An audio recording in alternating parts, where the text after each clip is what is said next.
जय हिंद आप सभी को। आज अपने यूट्यूब चैनल लुक्को स्टडी में आप सभी का स्वागत है। आज की इस वीडियो में हम लोग चैप्टर नंबर 20 देखने वाले हैं, भौगोलिक स्थलाकृतियाँ। तो जितना भी प्रश्न है भौगोलिक स्थलाकृतियाँ से इस वीडियो में हम लोग कवर करेंगे। देखिए, आपको यूट्यूब पर पहली बार आपको जीके का प्रैक्टिस सेट बिल्कुल फ्री में चलाया जा रहा है, वो भी बिल्कुल चैप्टर वाइज। सभी सब्जेक्ट के चैप्टर वाइज बिल्कुल फ्री में आपको प्रैक्टिस सेट चल रहा है। ये यूट्यूब पर पहली बार हो रहा है, क्योंकि यूट्यूब पर आप कहीं भी देख लीजिएगा तो आपको फ्री में चैप्टर वाइज ऑब्जेक्टिव क्वेश्चन नहीं मिलेगा सभी सब्जेक्ट का। देखिए, यहाँ पर अभी जियोग्राफी चल रहा है, ये ख़त्म होने के बाद आपको हिस्ट्री चलेगा। इसलिए अगर आप लोग इस चैनल पर नए होंगे तो चैनल को सब्सक्राइब करके बेल आइकन को दबा लीजिएगा, वीडियो को भी लाइक कर लीजिएगा। चलिए सेशन को स्टार्ट करते हैं। देखिए, काफ़ी इंपॉर्टेंट प्रश्न हम लोग करेंगे इस वीडियो में। अभी तक आप लोग 1 से लेकर 19 तक चैप्टर का ऑब्जेक्टिव क्वेश्चन नहीं देखे हैं तो जाकर जरूर देखिएगा, आपको प्ले लिस्ट में दिया गया है। चलिए हम लोग सेशन को स्टार्ट करते हैं। देखिए, आप लोग इस वीडियो में शुरू से अंत तक बने रहिएगा। और आप लोगों को आंसर पता है होगा तो आप लोग भी आंसर को कमेंट कीजिएगा। चलिए स्टार्ट करते हैं।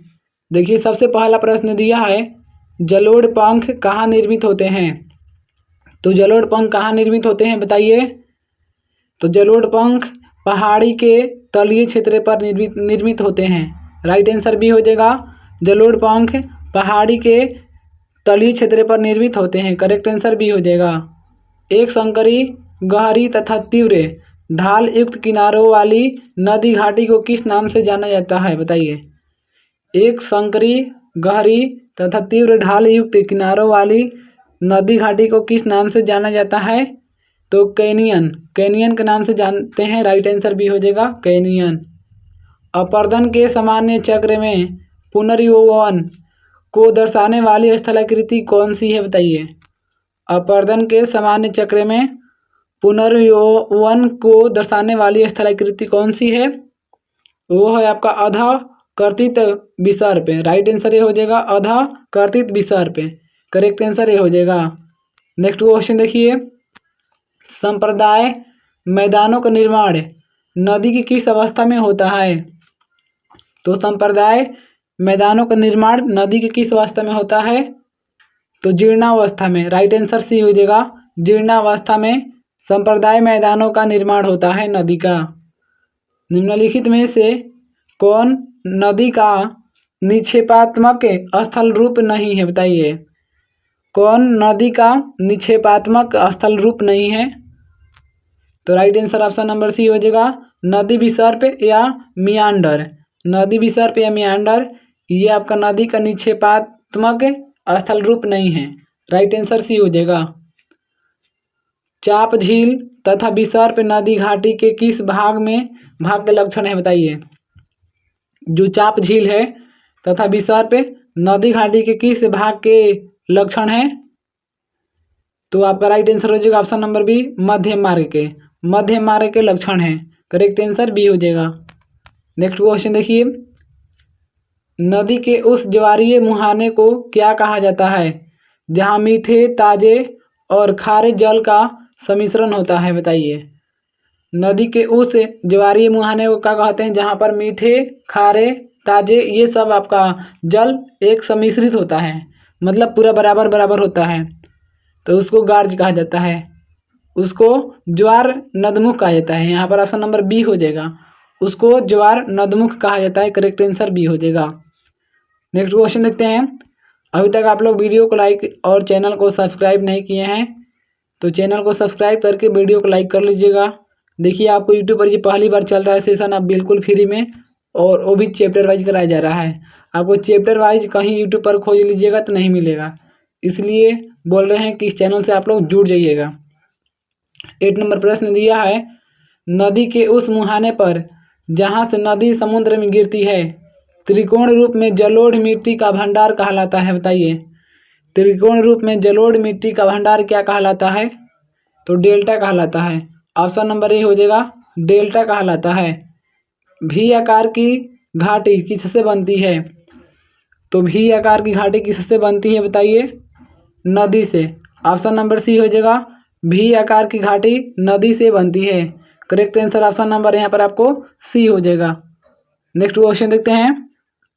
देखिए नेक्स्ट प्रश्न दिया है, झाड़न झील है, बताइए झाड़न झील क्या है। तो आपका झाड़न झील जो है ये परित्यक्त नदी मोड़ है। ऑप्शन नंबर सी हो जाएगा, परित्यक्त नदी मोड़ है झाड़न झील। नदी के अपर्दन से बनी स्थलाकृति है, बताइए नदी का अपर्दन से बनी स्थलाकृति को क्या कहते हैं। तो गार्ज कहते हैं। राइट आंसर सी हो जाएगा, नदी के अपर्दन से बनी स्थलाकृति को गार्ज कहा जाता है। ऑप्शन नंबर सी हो जाएगा करेक्ट आंसर। नदी के निक्षेपण से बनी स्थलाकृति है, तो नदी के निक्षेपण से बनी स्थलाकृति को क्या कहते हैं। तो प्राकृतिक तटबंध कहते हैं। राइट आंसर डी हो जाएगा, नदी के निक्षेपण से बनी स्थलाकृति को प्राकृतिक तटबंध कहा जाता है। करेक्ट आंसर डी हो जाएगा। नेक्स्ट क्वेश्चन देखिए, निम्न में से कौन सी स्थलाकृति का निर्माण नदी की युवावस्था में होता है। कौन सी स्थलाकृति का निर्माण नदी की युवावस्था में होता है, बताइए। तो राइट आंसर बी हो जाएगा, गार्ज। गार्ज के निर्माण नदी के युवावस्था में होता है। अर्धचंद्राकार मरुस्थलीय आकृति किस नाम से जानी जाती है। तो अर्धचंद्राकार मरुस्थलीय जो आकृति है किस नाम से जानते हैं इसको। तो इसको बरखान के नाम से जानते हैं। राइट आंसर सी हो जाएगा, बरखान के नाम से। नेक्स्ट क्वेश्चन देखते हैं। देखिए प्रश्न यहाँ पर दिया है, कर है क्वेश्चन 15 नंबर, बहते हुए नदी जल द्वारा निर्मित आकृति विहीन मैदानों को निम्नलिखित में से किस नाम से जाना जाता है, बताइए। बहते हुए नदी जल द्वारा निर्मित आकृति विहीन मतलब कोई जिसका आकृति नहीं होता है उस मैदान को हम लोग किस नाम से जानते हैं। तो उस मैदान को पेनी प्लेन के नाम से जाना जाता है। ऑप्शन नंबर बी हो जाएगा, पेनी प्लेन। पवन के अपर्दनात्मक कार्यों के परिणाम स्वरूप 3 फलक या पार्श्व वाले कठोर शैलों के टुकड़ों को किस नाम से जाना जाता है, बताइए। शैलों के टुकड़ों को किस नाम से जाना जाता है। तो राइट आंसर हो जाएगा आपका option number B, dry counter. Dry counter के नाम से जानते हैं। Correct answer option number B हो जाएगा। नेक्स्ट क्वेश्चन देखिए, यहाँ पर आपको प्रश्न दिया है 17 नंबर। क्वेश्चन कर रहा है, रेगिस्तानी भागों में बरखानों की 2 समानांतर श्रेणियों के मध्य रेत मुक्त गलियारा जिससे होकर कारवा मार्ग आगे बढ़ते हैं निम्न में से क्या कहलाता है, बताइए। जिससे होकर कारवा मार्ग आगे बढ़ता है उसको क्या कहते हैं, बताइए। आप लोग आंसर अगर पता है तो कमेंट कीजिए। उसको गासी कहा जाता है। राइट आंसर डी हो जाएगा, उसको गासी कहा जाता है। लोयस जमाव के अति बृहद क्षेत्र कहाँ मिलते हैं, बताइए। लोयस जमाव के अति बृहद क्षेत्र कहाँ मिलते हैं। तो ये क्षेत्र आपको उत्तरी चीन में मिलते हैं। राइट आंसर हो जाएगा, लोयस जमाव के अति बृहद क्षेत्र उत्तरी चीन में मिलते हैं। करेक्ट आंसर ये हो जाएगा।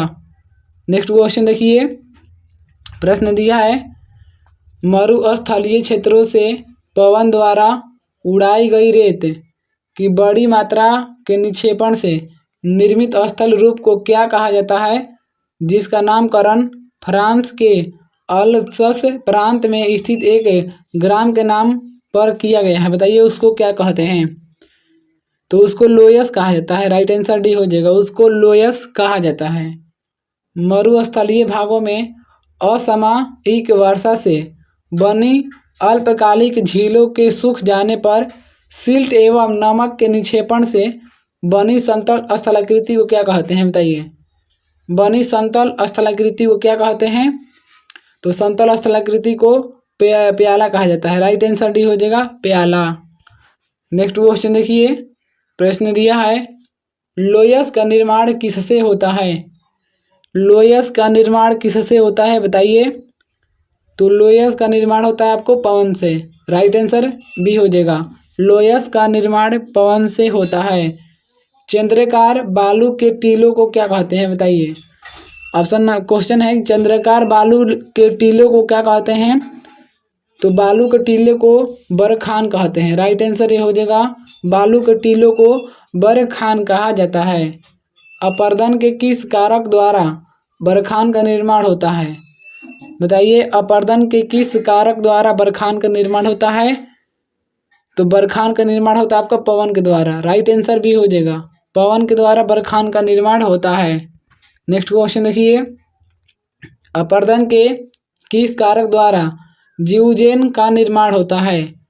बताइए, अपर्दन के किस कारण द्वारा जीवजैन का निर्माण होता है? तो जीवजैन का आपका निर्माण होता है पवन द्वारा। राइट आंसर ऑप्शन नंबर यहाँ पर आपको सी हो जाएगा। अब पवन द्वारा अपर्दन के मतलब जीवजैन का निर्माण होता है। राइट आंसर सी हो जाएगा। नेक्स्ट क्वेश्चन देखते हैं। देखिए यहाँ पर 25 नंबर क्वेश्चन दिया है, गारा स्थलाकृति कहाँ मिलती है? तो जो गाला स्थलाकृति है कहाँ मिलती है? तो गारा स्थलाकृति मरुस्थलों में मिलती है। ऑप्शन नंबर ए हो जाएगा, गारा स्थलाकृति मरुस्थलों में मिलती है।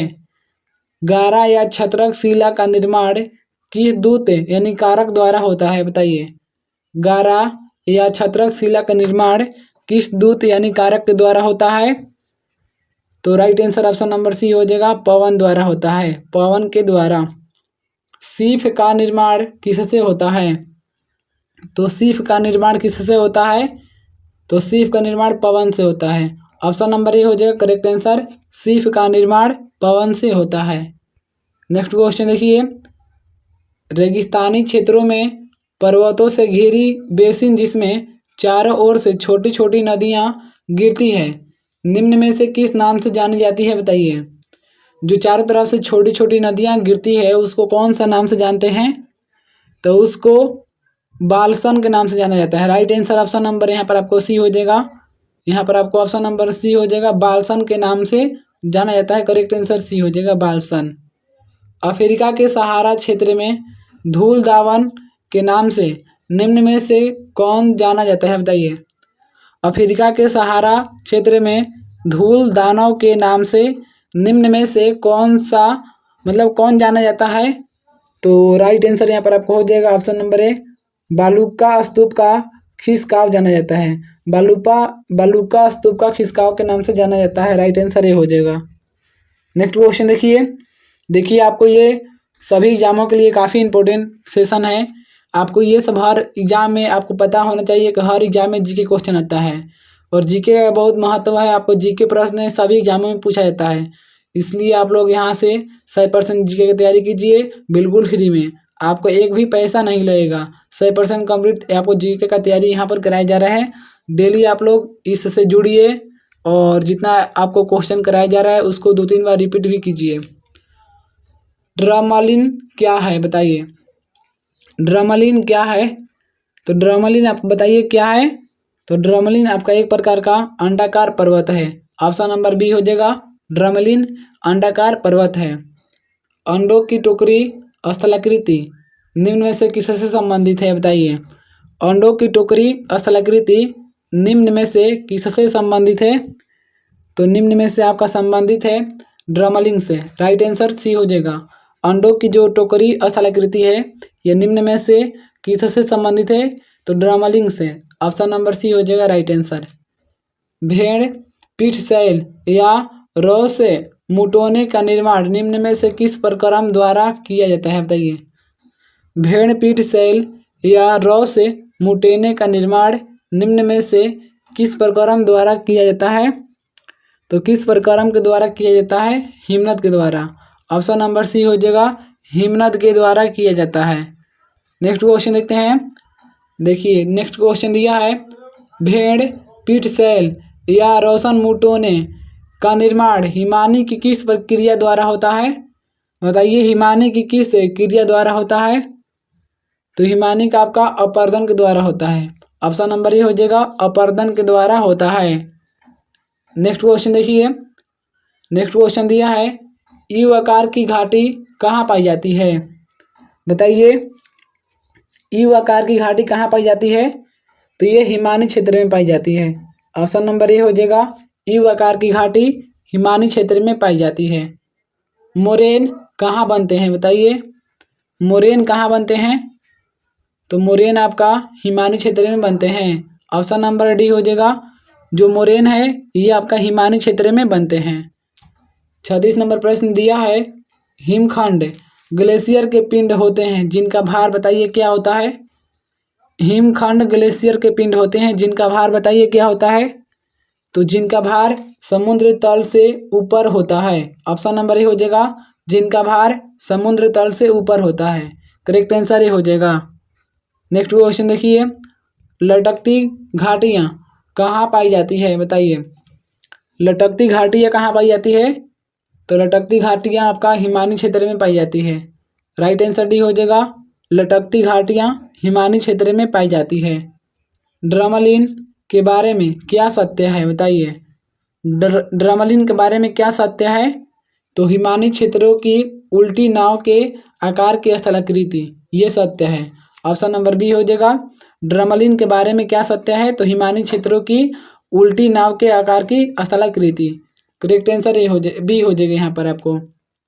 नेक्स्ट क्वेश्चन देखिए, एरिट है, बताइए एरिट क्या है।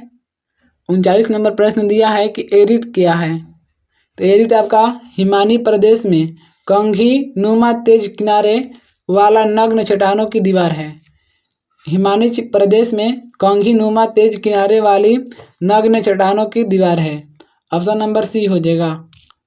हिमनद निर्मित घाटी अंग्रेजी के किस अक्षर की तरह होती है, बताइए। जो हिमनद निर्मित घाटी है अंग्रेजी के किस अक्षर की तरह होती है? तो राइट आंसर यहाँ पर आपको हो जाएगा ऑप्शन नंबर बी, यू आकार की होती है। जो हिमनद निर्मित घाटी होती है ये अंग्रेजी के यू आकार की होती है। करेक्ट आंसर ऑप्शन नंबर यहाँ पर आपको बी हो जाएगा। तो देखिए इस नंबर प्रश्न दिया है, हिमनदों द्वारा जमा किए गए अवसाद जब गोलाकार पहाड़ियों का रूप धारण कर लेते हैं तब उसे कहा जाता है। तब उसे क्या कहा जाता है आप लोग बताइए। और आप लोगों को आंसर पता है तो आप लोग भी आंसर को कमेंट कीजिएगा। देखते हैं किसको किसको आंसर पता है।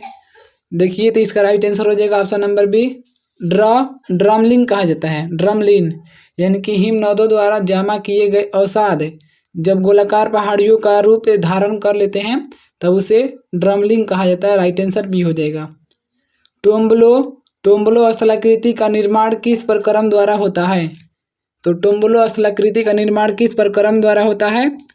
तो यहाँ पर आपको राइट आंसर हो जाएगा आपका ऑप्शन नंबर डी, सागरीय तरंगे द्वारा होता है। टोम्बलो स्थलाकृति का निर्माण सागरीय तरंगों के द्वारा होता है। राइट आंसर डी हो जाएगा करेक्ट आंसर। अष्टैक स्थलाकृति का निर्माण निम्नलिखित में से किस प्रक्रम द्वारा होता है? तो अष्टैक स्थलाकृति का निर्माण किस प्रक्रम के द्वारा होता है? तो अष्टैक स्थलाकृति का निर्माण आपको होता है सागरीय लहरें द्वारा।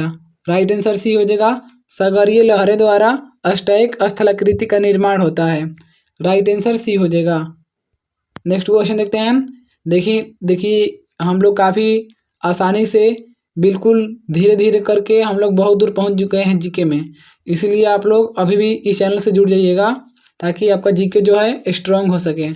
ठीक है। नेक्स्ट क्वेश्चन देखिए, प्रश्न दिया है, पिंगो स्थलाकृति निम्न में से किस क्षेत्र में पाई जाती है?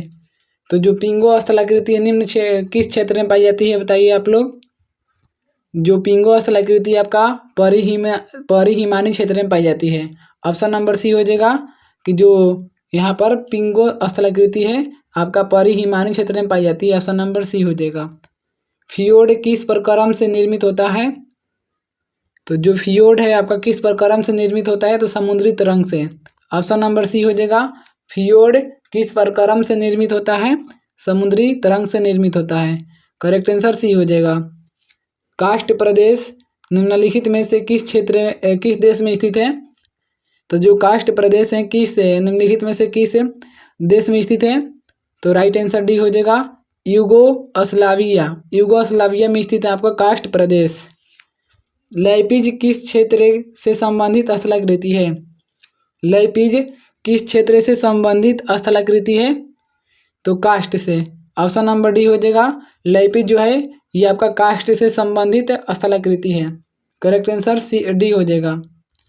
नेक्स्ट क्वेश्चन देखिए, चूना प्रदेश कास्ट प्रदेश में पाए जाने वाले कीप के आकार के गर्त को क्या कहते हैं? बताइए। चूना प्रदेश यानी कि कास्ट प्रदेश में पाए जाने वाले कीप के आकार के गर्त को क्या कहते हैं? तो कीप के आकार के गर्त को कहते हैं घोल रंध्र। ऑप्शन नंबर बी हो जाएगा, घोल रंध्र कहा जाता है। कास्ट क्षेत्र में कंदरा को विलयन छिद्र से सीधे मिलाने वाली लंबवत या कुछ झुकी हुई नली को क्या कहा जाता है? बताइए। काष्ठ क्षेत्र में कंदरा को विलयन छिद्र से सीधे मिलाने वाली लंबवत या कुछ झुकी हुई नली को क्या कहा जाता है? तो कुछ झुकी हुई नली को पोनोर कहा जाता है। ऑप्शन नंबर सी हो जाएगा पोनोर। नेक्स्ट क्वेश्चन देखिए। काष्ठ प्रदेशों में डोलाइन की ऊपरी सतह के ध्वस्त हो जाने एवं ऊपरी भाग के खुल जाने से निम्नलिखित छिद्र को क्या कहा जाता है? बताइए। बताइए निम्नलिखित छिद्र को क्या कहा जाता है? तो यहाँ पर आपको राइट आंसर हो जाएगा ऑप्शन नंबर बी, काष्ठ खिड़की कहा जाता है। करेक्ट आंसर भी हो जाएगा काष्ठ खिड़की। काष्ठ प्रदेशों में कंदरा की ऊपरी छत से जल के रिस कर नीचे गिरने पर उसके साथ घुले हुए पदार्थों के अधिक ताप एवं वाष्पीकरण अथवा CO2 गैस के मुक्त होने के कारण छत से लटकने वाले स्तंभ को किस नाम से जाना जाता है? बताइए किस नाम से जाना जाता है? तो स्टाइलेक्टाइट से। राइट आंसर बी हो जाएगा स्टाइलेक्टाइट उसको जाना जाता है। करेक्ट आंसर बी हो जाएगा। नेक्स्ट क्वेश्चन देखिए ऐसा आपको एग्जाम को लेकर काफ़ी इंपॉर्टेंट प्रश्न है और आपका इंपॉर्टेंट सेशन चल रहा है। यूट्यूब पर आपको पहली बार ऐसे चलाया जा रहा है। आपको यूट्यूब पर खोजिएगा तो कहीं पर भी ऐसे नहीं मिलेगा, बिल्कुल चैप्टर वाइज आपको इस चैनल से ही मिलेगा। इसलिए आप लोग इस चैनल से ज़रूर जुड़ जाइएगा। सब्सक्राइब तो ज़रूर कर लीजिएगा ताकि ये चैनल आपको गलती से भी मिस्टेक से भी छूट ना पाए। ठीक है, आपको सब्सक्राइब करने में, लाइक करने में एक भी पैसा नहीं लगेगा और वीडियो को भी देखने में एक भी पैसा नहीं लगेगा। ये सब फ्री है, आप लोग आसानी से कर सकते हैं। घोल रंध्रों के विस्तृत स्वरूप को किस नाम से जाना जाता है?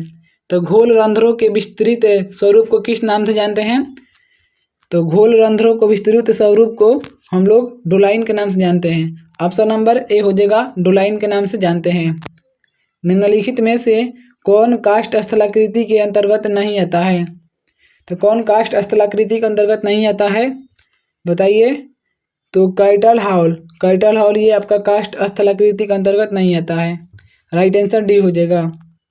निम्नलिखित में से कौन काष्ठ स्थलाकृतियों से संबंधित नहीं है? निम्नलिखित में से कौन काष्ठ स्थलाकृतियों से संबंधित नहीं है? तो एस्कर। ऑप्शन नंबर सी हो जाएगा, एस्कर आपको काष्ठ स्थलाकृतियों से संबंधित नहीं है। नेक्स्ट क्वेश्चन देखिए, प्रश्न दिया है निम्नलिखित में से कौन घुली हुई चट्टानों के निक्षेपित होने से बना है? कौन घुली हुई चट्टानों के निक्षेपित होने से बना है? तो निक्षेपित होने से बना आपको स्टैलेग्माइट बना है। राइट आंसर डी हो जाएगा। युवाला कहाँ मिलते हैं? युवाला कहाँ मिलते हैं बताइए। तो युवाला आपका चूना प्रदेश में मिलते हैं, चूना पत्थर प्रदेश में मिलते हैं युवाला। राइट आंसर सी हो जाएगा, चूना पत्थर प्रदेश में। नेक्स्ट क्वेश्चन देखिए, स्टैलेक्टाइट तथा स्टैलेग्माइट के एक दूसरे से मिल जाने से जो स्थलाकृति बनती है उसे क्या कहते हैं? जब ये दोनों मिलता है तो क्या बनता है? उसको बोलिए, उसको क्या कहते हैं? तो उसको कंदरा स्तंभ कहते हैं। राइट आंसर ये हो जाएगा, कंदरा स्तंभ। आंधी घाटियाँ पाई जाती है? तो आंधी घाटियाँ पाई जाती है, बताइए कहाँ पर? तो काष्ठ प्रदेश में। ऑप्शन नंबर ए हो जाएगा, आंधी घाटियाँ काष्ठ प्रदेश में पाई जाती है। नेक्स्ट क्वेश्चन देखिए, स्टैलेक्टाइट, स्टैलेग्माइट और स्तंभ किसके भू आकृति निक्षेपण है? बताइए। स्टैलेक्टाइट, स्टैलेग्माइट और स्तंभ किसके भू आकृति निक्षेपण है? तो किसके भू आकृति निक्षेपण है आपको? तो भूमिगत जल के। ऑप्शन नंबर डी हो जाएगा, भूमिगत जल के निक्षेपण है। चूने के पसाड़िए लटकते स्तंभ को क्या कहा जाता है, क्या कहते हैं? बताइए। चूने के पसाड़िए लटकते स्तंभ को क्या कहते हैं?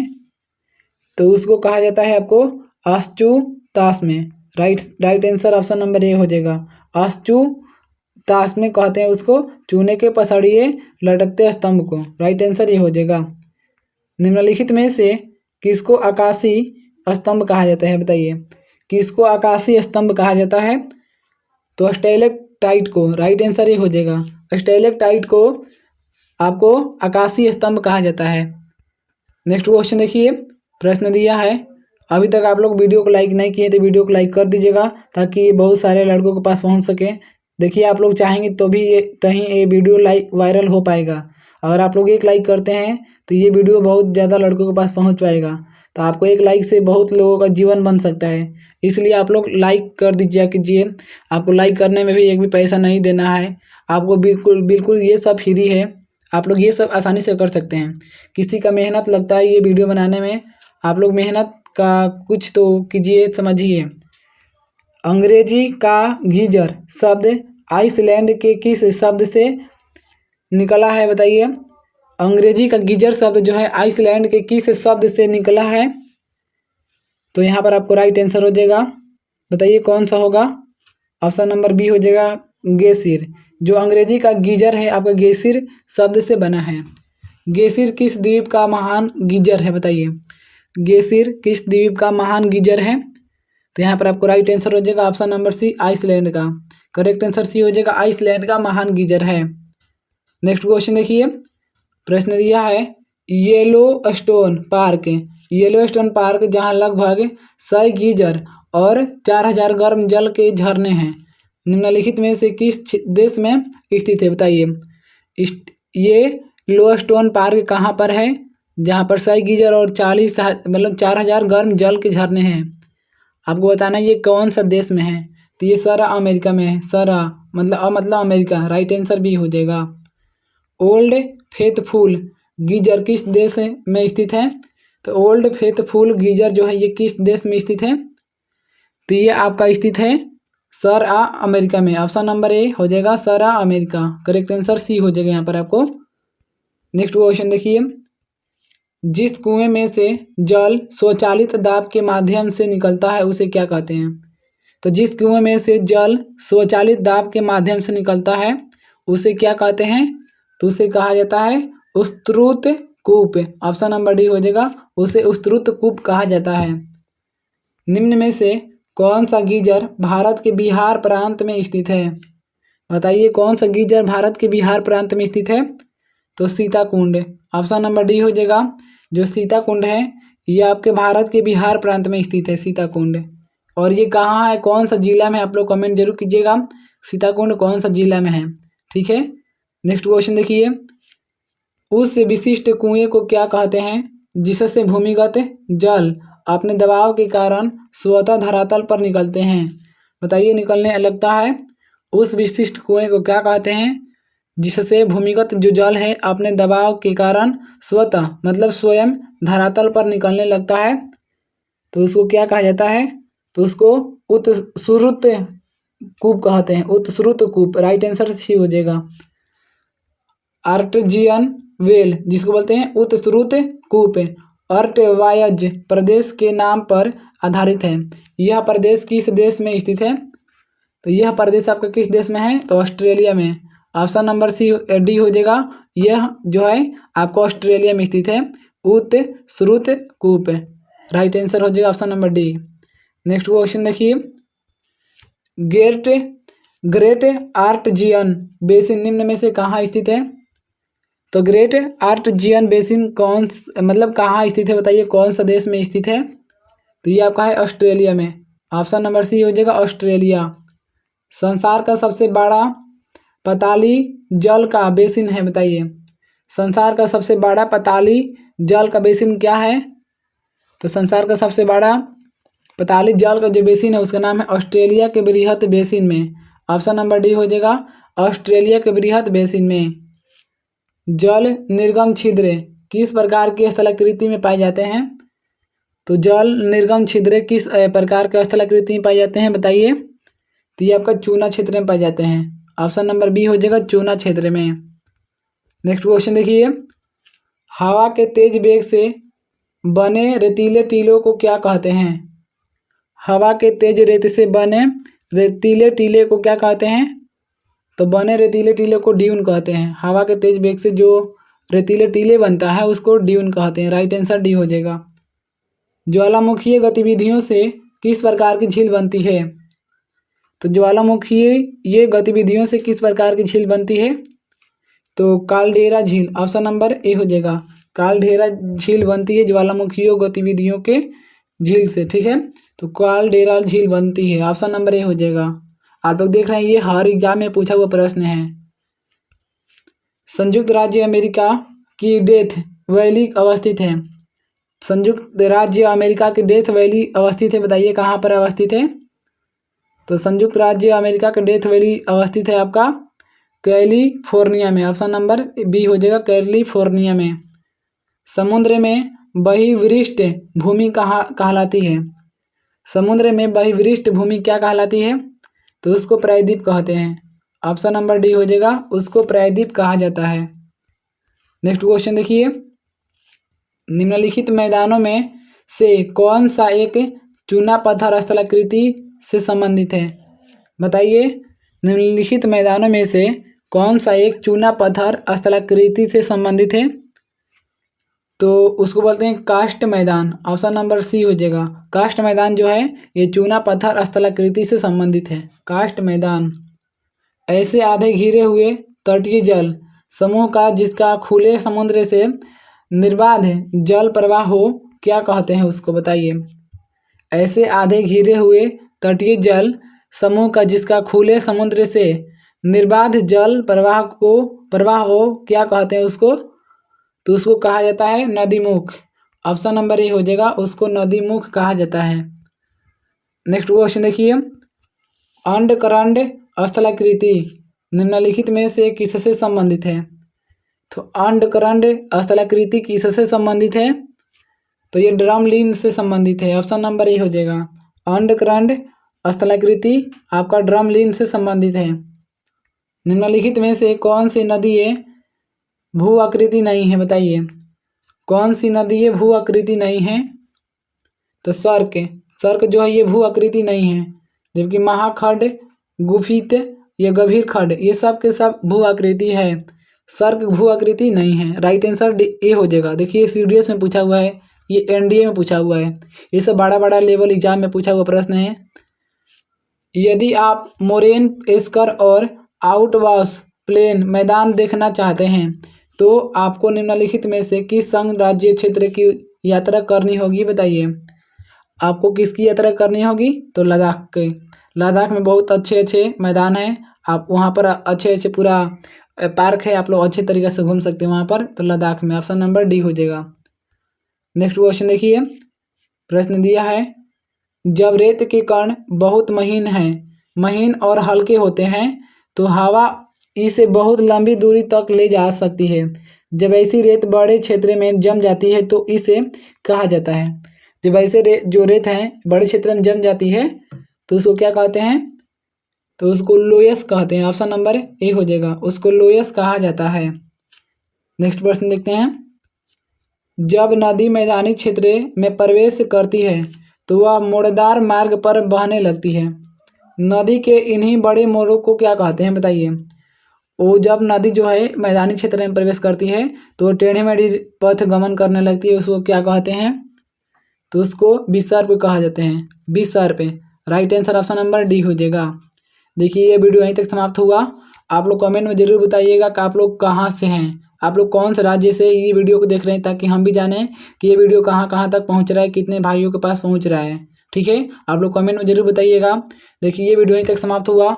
अगले वीडियो में हम लोग चैप्टर नंबर 21 का प्रश्न करेंगे, काफ़ी इंपॉर्टेंट अगला चैप्टर करेंगे। ये चैप्टर यहीं तक समाप्त हो गया। तो देखिए हम लोग चैप्टर वाइज काफ़ी इंपॉर्टेंट प्रश्न कर रहे हैं, आपको बिल्कुल फ्री में ये सेशन चल रहा है यूट्यूब पर पहली बार, इसलिए आप लोग इस चैनल से ज़रूर जुड़िएगा। जुड़ने में आपको कोई दिक्कत और परेशानी का सामना नहीं करना पड़ेगा, सिर्फ और सिर्फ आपको घंटी है उसको दबा लेना है, सब्सक्राइब कर लेना है बस। और आपको डेली डेली जीके क्वेश्चन करना है, ताकि आपका जीके जो है 100% कंप्लीट तैयारी हो सके, आप किसी भी एग्जाम को फोड़ देंगे। बस इस चैनल से जुड़ जाइएगा और जीके का टेंशन ख़त्म कर दीजिएगा, जीके का टेंशन आपको नहीं लेना है बस। ठीक है, तो देखते हैं कितने भाई आज सब्सक्राइब करते हैं और वीडियो को लाइक करते हैं।